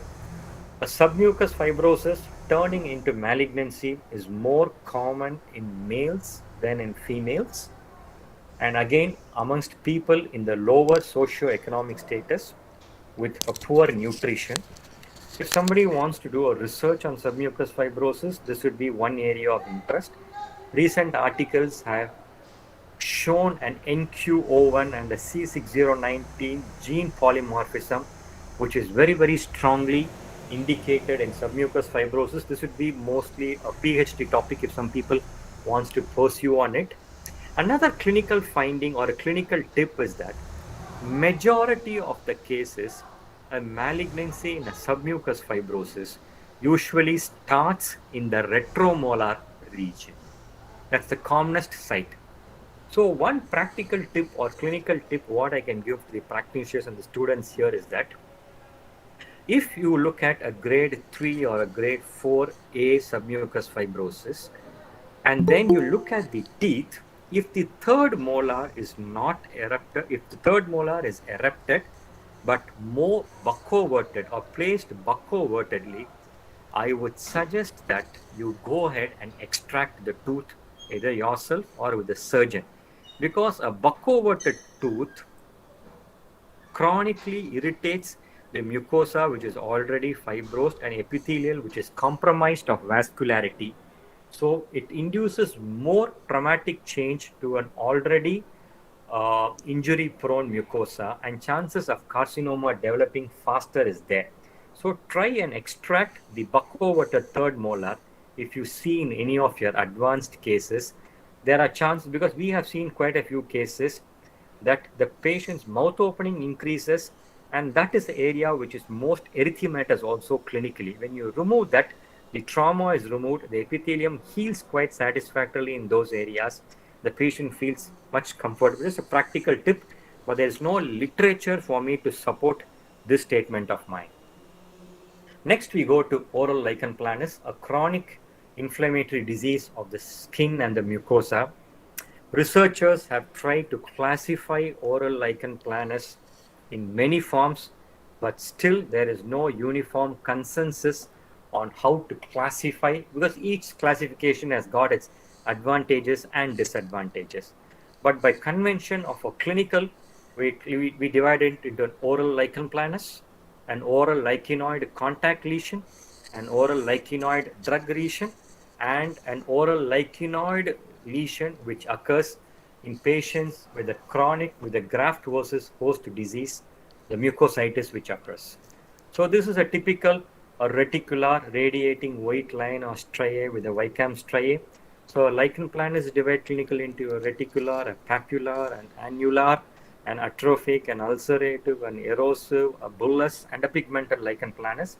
Not all lichen planus go into a malignant transformation. It's only the erosive kind of lichen planus which has got the highest rate of malignant transformation. But it's only about 1 or 1.5% of malignant transformation which occurs from an erosive variety of lichen planus. There are chances of a malignant transformation occurring in an erosive lichen planus if there is lesion at multiple sites, like an erosive desquamatus gingivitis, what you see here, an erosive and lesion on the tongue with depapillation, with coexisting lesions on the lip, then there are chances of more. But again, recent studies have told that tongue is the most common site for a malignant transformation in an erosive lichen planus. 2 points you need to remember. Look into the history of the patient. If the patient has got a smoking history, if the patient has got an alcohol history and an erosive lichen planus, act with caution or warn the patient to stop the habit, because smoking and alcohol in patients with lichen planus who have undergone a malignant transformation have shown that have proven to act as a contributing factor. Next thing is that assess the liver function test. Presence of an hepatitis C infection. In fact, there was a cohort study from Slovakia or Australia. Out of 200 cases of an erosive lichen planus, they had 60 cases of erosive lichen planus, which turned into malignancy, which had a positive history of a HCV infection. So start screening your patients with erosive lichen planus for a possible HCV infection also. This is a controversial topic or a lesion. A discoid lupus erythematosus. Lupus erythematosus is an autoimmune collagen disorder with a multi-system. If it's a systemic involvement, or if it's just an oral involvement, it's a discoid lupus erythematosus.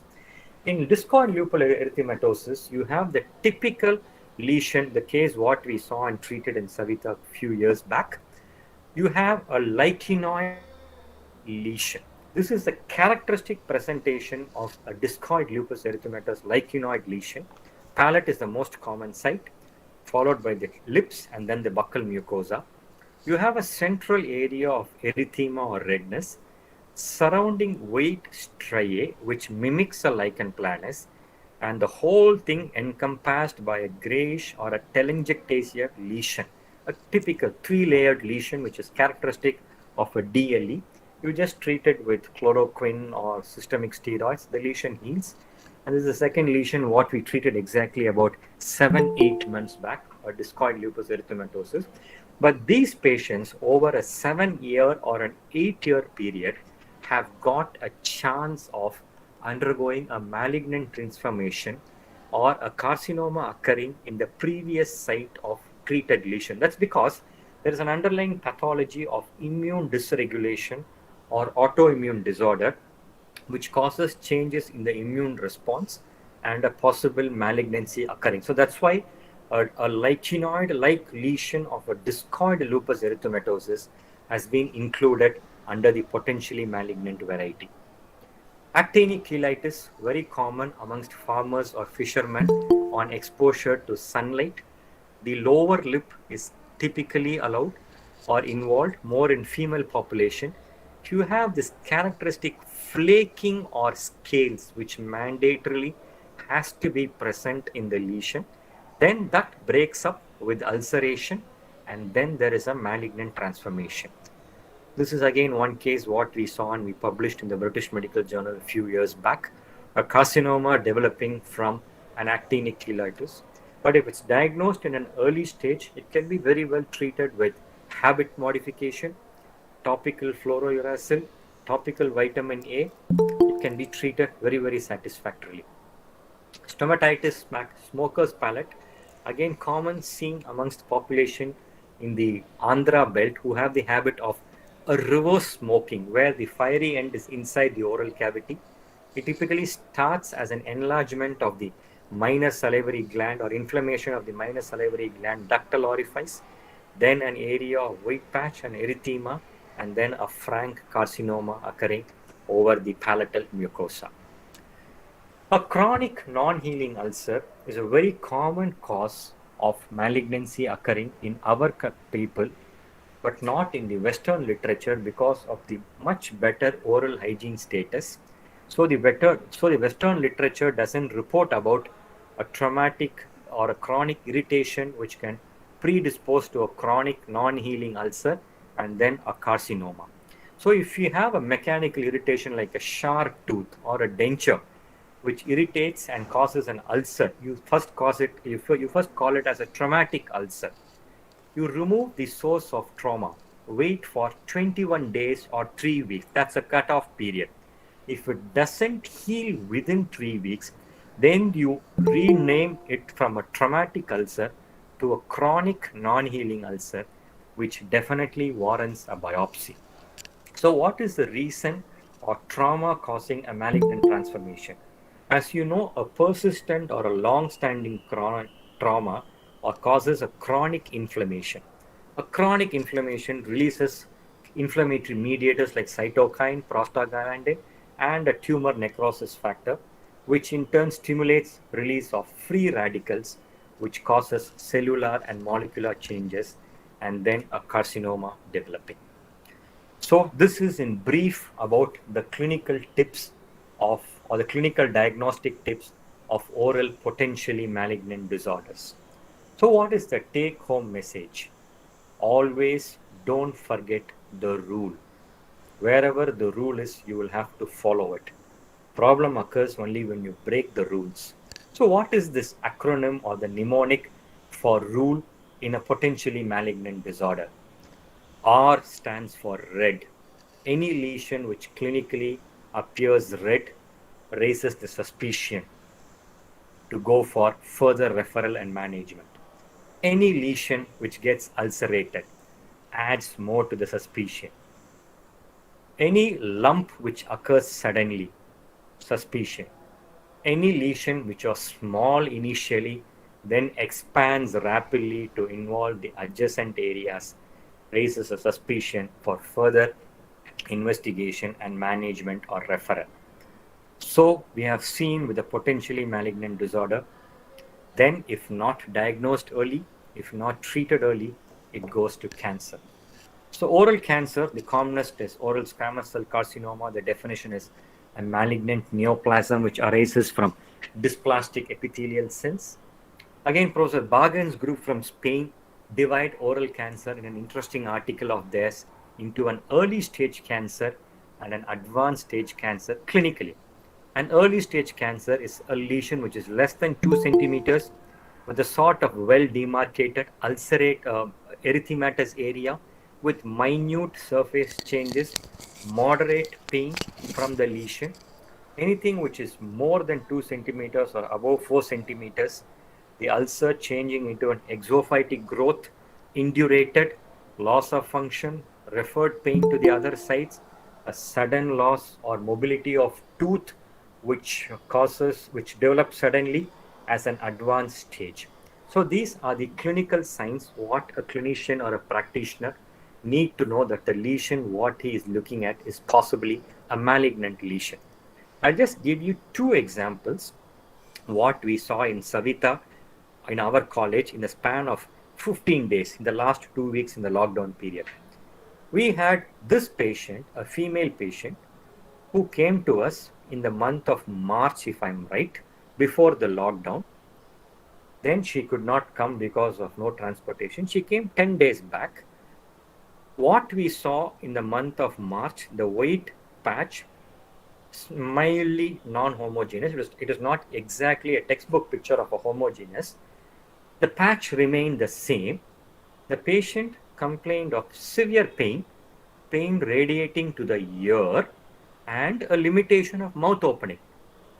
These 3 points she did not have when she came to us in March, whereas when she came to us 10 days before, the lesion clinically remains the same. You will not have any suspicion of a possible malignancy in this lesion. But these 3 symptoms of the patient made us to wake up. We did a biopsy and the report came as a well-differentiated carcinoma. This is one example where you will have to give importance to the patient complaints. The idea is don't reject any complaint of the patient. Remember, dear students, the patient is never wrong. The patient is always right in his complaint. So don't brand any patient as a psychological patient. He's just complaining. No, unless he has a problem, 99.9% of the patients report what they are feeling. So never reject any complaint or any history from the patient. So this patient proved out to be a carcinoma. This is an 84-year-old lady who has been undergoing regular dental extractions, but with comorbidities of a renal disorder and a cardiac disorder, developed burning sensation in the lower lip. That was her complaint, no other complaint. Burning sensation, and a mild swelling on the labial and the buccal, on the lingual and on the buccal gingiva. This was her complaint. Then immediately an X-ray was taken. The practitioner did not heed to the complaint. The tooth was slightly mobile, a sudden mobility of the tooth. He did not pay attention to it. He extracted the tooth. Within 48 hours, this was the picture. This was immediately the next day after extraction. Within 48 hours or 3 days, the swelling increasing in size, area of ulceration, and an exophytic or a proliferative growth on the buccal gingiva. Then when we took a panoramic X-ray, there was a whole change, what you call as a typical base and promontories appearance, an osteolysis occurring in the mandible. So this was an intraosseous lesion. Because of the possible nerve involvement, the patient complained of a burning sensation, which was not heeded by the clinician. So again, go or pay attention to the complaint of the patient. So once you have clinically examined, if it's a malignancy, the next site what you are supposed to look is the metastasis. This is a schematic representation of the metastatic picture, a line diagram showing the lymph node drainage. 1A is your submental nodes, 1B is your submandibular, 2A is the superficial, anterior and the deep nodes along the spinal accessory nerve, 2B is your posterior and your superior nodes to the spinal accessory, 3 is the lower 1/3 of the jugular vein lymph nodes, 4 is the deepest compartment, 5 is your posterior triangle, and 6 is your anterior triangle compartment of lymph nodes. Postgraduates, there is no excuse for you if you do not do a TNM staging of a clinically diagnosed cancer you are seeing. Why is a TNM staging required? First is, this is a universal language for communication regarding cancer. When you send for a publication or you discuss with an oncologist, medical people do it, but unfortunately it's we dentists, we do not do it. But oral medicine people, you should get into the habit of using or writing your TNM staging in your case sheet. That's to assess or determine what the treatment of the patient is going to be. Is it surgery? Is it palliation? Is it radiotherapy? Or is it chemotherapy? Once you have done the TNM, you will have to stage it to assess the prognosis or what is the treatment outcome of the patient. A T0, a stage 0 or a stage 1 has got a good prognosis, whereas a stage 3 or a stage 4 has got a very, very bad prognosis. So get into using these abbreviations in your practice of TNM staging. TX stands when the primary tumor cannot be assessed histologically. T0 is when there is no clinically evident primary tumor. This T0 was used till the 7th edition of classification by the AJCC. They are the regulatory body, the American Joint Committee on Cancer Research. From the 1st of January 2018, that's almost 3 years before now, the AJCC 8th edition classification has come into practice. My next slide is going to show all that. So in the 8th edition of AJCC classification, this T0 what was there in the 7th, but what unfortunately many of us still continue to use in our practice is no longer there. So the T0 has been removed from the AJCC 8th edition classification. TIS stands for carcinoma in situ. And MT stands for a multiple primary tumor. So if an oncologist writes an MT and you see a report, this means that multiple primary tumor or multiple lesion. Then you will have, suppose he says T3 or T4, then you will say which is T3 or T4, which lesion. So look at the lesion which is largest in size. So that lesion is taken for the tumor calculation or marking. Again, NX means a lymph node which cannot be assessed histologically. N0 is no clinically evident node metastasis. This term U and L is used for a nodal involvement in neck lesions. The term U stands if there is a nodal metastasis above the level of the cricoid, and L stands if there is a nodal metastasis below the level of a cricoid. RX is no residual tumor assessed.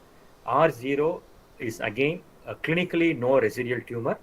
R1 is a microscopic residual tumor, and R2 is a macroscopic residual tumor. This is two terminologies which we oral medicine postgraduates and practitioners need to have it. A CTN means a clinical TNM staging, and a P means a pathological TNM staging. A clinical TNM staging will help you to assess what the treatment option is going to be, whereas a pathological TNM staging would help you to assess what the prognosis is after you have the entire resected specimen and you have a diagnosis, and the need to decide whether any adjunctive treatment like a radiotherapy or a chemotherapy has to be given followed a surgical treatment. So these are the new terminologies which have been included in the 8 classification. Extranodal extension, absent or present. A microscopic extranodal extension or a macroscopic extranodal extension. This is a recurrent tumor, and this is a sentinel node which cannot be assessed, a sentinel node which is absent, and a sentinel node which is present. So kindly add these abbreviations in your report. It will raise your standard amongst the medical community, and when you send for publication, when you use these terminologies, the reviewer or the editor gets impressed. Yes, here I am looking at a paper which has got really stuff or quality in it. So this is the latest 2018 AJCC 8th edition classification, where they have included the depth of invasion. So depth of invasion is done on a histopathological report. How they do it is that you have a specimen, you draw a horizontal line from the most nearest available basement the epithelium which is intact or the basement membrane. From there, you draw a vertical line down, what they call it as a plumb line, P-L-U-M-B line. You draw a plumb line vertically down and see how far it goes into the area of dysplasia. So that's your DOI or your depth of invasion. Then, so accordingly, depending on the depth of invasion, you have a T1, 5 mm or more than 5 mm up to 10 mm or greater than 10 mm. Then T4 is again divided into 4A, 4B, depending on the associated structures which are involved. Then you have a modification in your lymph node, which is they included the extranodal extension, either the presence or absence of the extranodal involvement. M remains the same, presence or absence of distant metastasis. So based on this is the new staging from 2018, which all of us are expected to follow. A stage 0, a 1, a stage 2, 3, 4A, B, and C. So start using it in your practice from tomorrow. So this is the clinical assessment of oral cancer. Next is imaging. I am not going to put any imaging slides because subsequent speakers in this webinar series will be talking about exclusive imaging aspect, and I'm sure they're going to cover imaging in carcinoma also. So there are a wide range of imaging available to you, from a periapical radiograph to a PET scan. But as far as oral carcinoma is concerned, whether it's a soft tissue carcinoma or a bony carcinoma, the gold standard is to use either a CT or an MRI. Never subject a patient to all the imaging modalities just because it is available to you. Clinically decide which is going to give you the maximum information. All of us advise PET quite frequently nowadays. A clinical tip or a point what I want you to know is when you're advising a PET scan, do it before you do a biopsy. Never advise a PET scan immediately after a biopsy because it's going to give you a false positive test. Or if you're going to do it after a biopsy, wait for at least 3 to 4 weeks, let the inflammatory component subside, then you do a PET scan. Otherwise, do it before a biopsy. So the last couple of slides of my presentation. Things go out of control when there is a diagnostic delay. What do you mean by a diagnostic delay? The diagnostic delay is defined as the time lapse between the time interval of the patient when he reports to a physician or a clinician to the time a diagnosis is made and treatment is started. So it's called as the Aarhus guidelines of diagnostic delay, which we need to reduce to prevent an OPMD undergoing a malignant transformation. First is patient interval. It's quite common amongst the Indian patients. For the fear of expecting the worst, they try to delay meeting a physician. They think that with an antibiotic, with an anti-inflammatory, with an alternative form of medication, the lesion is going to subside down. So we need to educate our patients that anything or any lesion which is causing them discomfort or which is not normal, if it is present for more than 3 weeks, it's better they seek medical advice or opinion. So then the patient comes to you, he comes to a dental practitioner. He may be competent or he might have a doubt.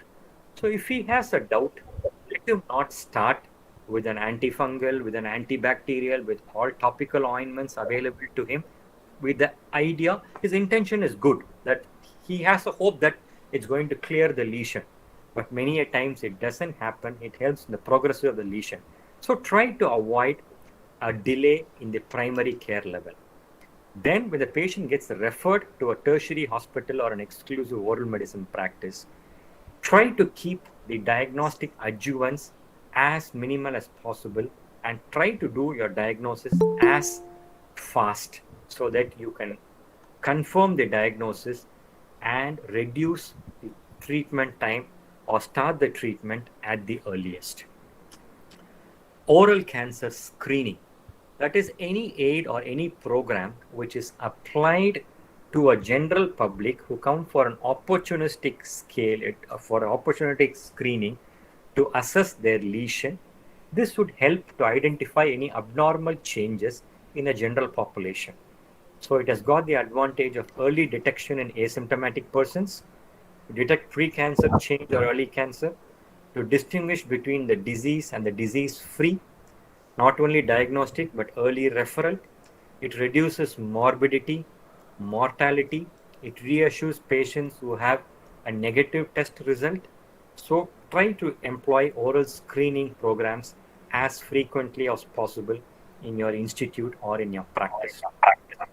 Then it is the rule of every dentist, if they are not very clear, to go for a second opinion so that they get a much better option. The patient has got much more treatment guidelines or options to him, and always practice standard operating procedures or referral guidelines.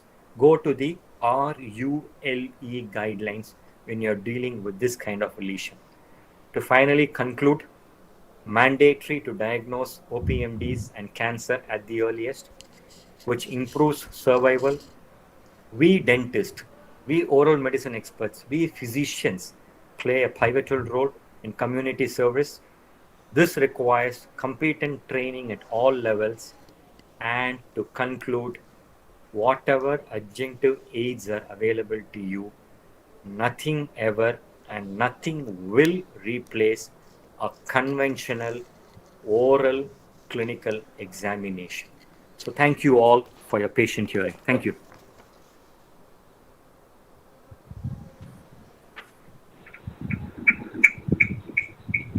A sincere thanks to you, sir, for the wisdom and knowledge you showered us with during your amazing lecture.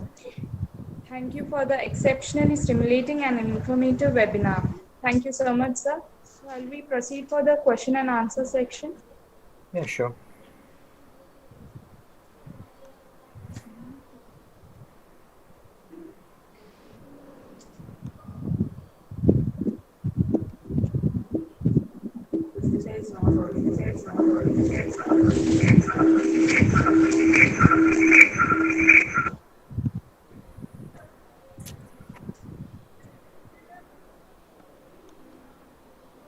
Yeah.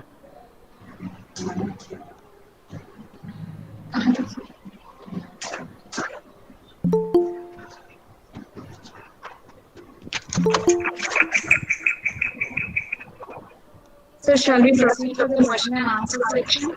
Yeah.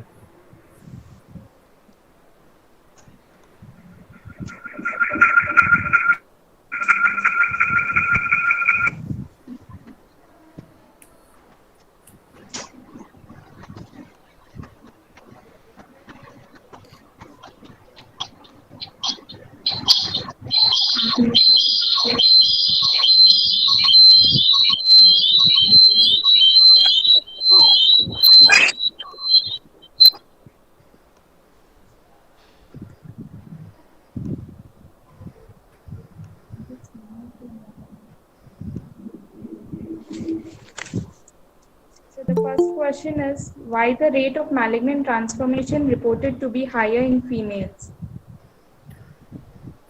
Okay. There's a possible explanation given to that. It's the females who return for screening or for consultation more frequently than men. Okay. Because they are quite skeptical about the changes or the abnormalities. Men tend to take it slightly a little bit earlier or a little bit light until things get very advanced. And tobacco is the main cause of a malignant transformation or a potentially malignant disorder.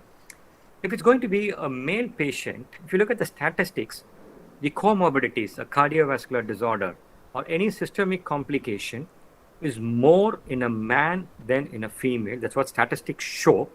So the chance of mortality is already high. The mortality could have occurred because of the other underlying systemic causes. So the men do not turn up for screening. And the main reason is that female coming up for screening more than the men population.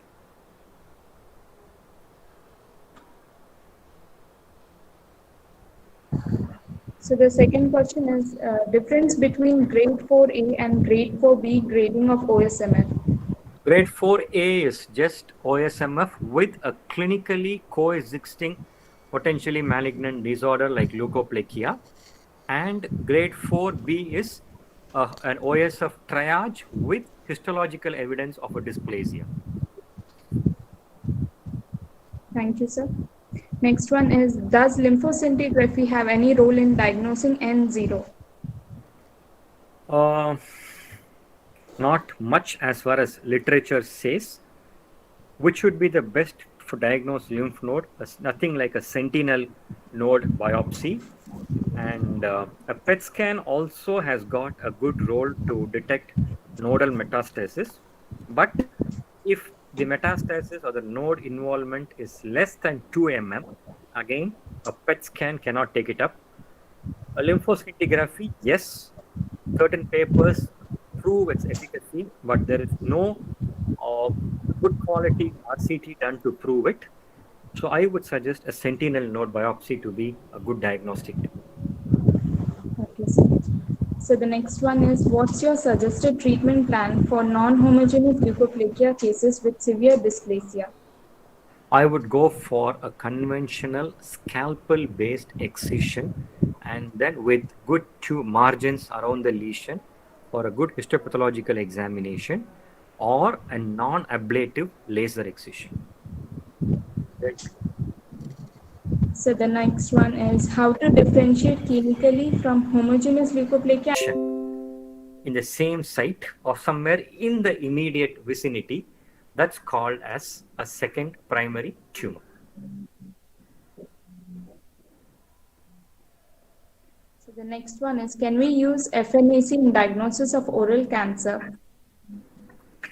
Just also another clinical adjunct, but not diagnosis, not confirmatory diagnosis, just an adjuvant technique. You need to go for a conventional biopsy. So which one is better, conventional biopsy or FNAC? Conventional biopsy. That's a gold standard as of now. So what is the best treatment modality in edentulous patients associated with OSMF? First, grade it clinically. That decides your treatment plan. Habit cessation is the first thing. If it's an exclusive limitation of mouth opening with depapillation and a burning sensation, medically management with an antioxidant or an exercise or an intralesional injection of corticosteroids or a placental extract or a hynidase with physiotherapy. As a clinical tip, if the patient has got a depapillation with a pale atrophic mucosa, do a hematological examination for the patient, because if the blood picture is altered, an anemia or a low RBC, that can be a potentiating factor for a malignant. If there's anything, correct this one. Or intralesional steroids can give curcumin extracts, is been quite effective. Ethoxyphilin can be given, which helps in healing the fibrotic bands, and it also causes increase in vascularity or angiogenesis, which helps in healing of the lesion. So there are an n number of treatment options available to you. Thank you, sir. The next one is, what is the guideline for treating verrucous leukoplakia as recurrence is higher? Varicose leukoplakia, the only guideline of treatment is surgical excision, wait and watch so that it doesn't recur, or if it's transformed into a established carcinoma, then you'll have to go for the conventional treatment options available for carcinoma. There is no, as far as my limited knowledge goes with the literature, I don't think there is any guidelines as such available for managing verrucous leukoplakia. Okay, sir. Thank you so much, sir. That was our last question. So thank you all, and sorry for the interruptions in between because of Yes, I would like to hand over the session to Dr. Satyaranjan Mishra for the vote of thanks. At the outset, I'd like to apologize for the technical, even in these tough times. I thank our esteemed founder president, SOA deemed university, Professor Manoj Ranjan Naik, for his continued patronage of all our academic activities. I also thank our honorable vice chancellor, Professor Ashok Mahapatra, for his never-ending support. I am also indeed indebted to our dean, Dr. Neeta Mohanty, who could not make it because of a meeting, and she was supposed to be here to welcome you, sir. And it is with great pleasure I thank you, Arvind sir, my teacher, for agreeing to be a part of this webinar series and starting off the series and enlightening us in such a good way. I am also obliged to Dr. Shalu Rai, Madam Honorary General Secretary, IOMR, for her support to give the logo and give us support for it. Also Team Amropin, Dr. Ruchika Prasad. And lastly, no event can happen without teamwork because it divides the tasks and multiplies the success. Especially our postgraduates, Dr. Rupsa, Dr. Sushmita, Dr. Subranita, Dr. Namrata, who made this possible along with inputs from my colleagues, Dr. Smita, Dr. Abhishek, Dr. Rajat, Dr. Sanat and Dr. Basant. And it would be really necessary that I thank our participants who have patiently borne with the technical glitches that we faced and made the most of this academic event. I thank all of you, one and all. Thank you so much, sir. Thank you.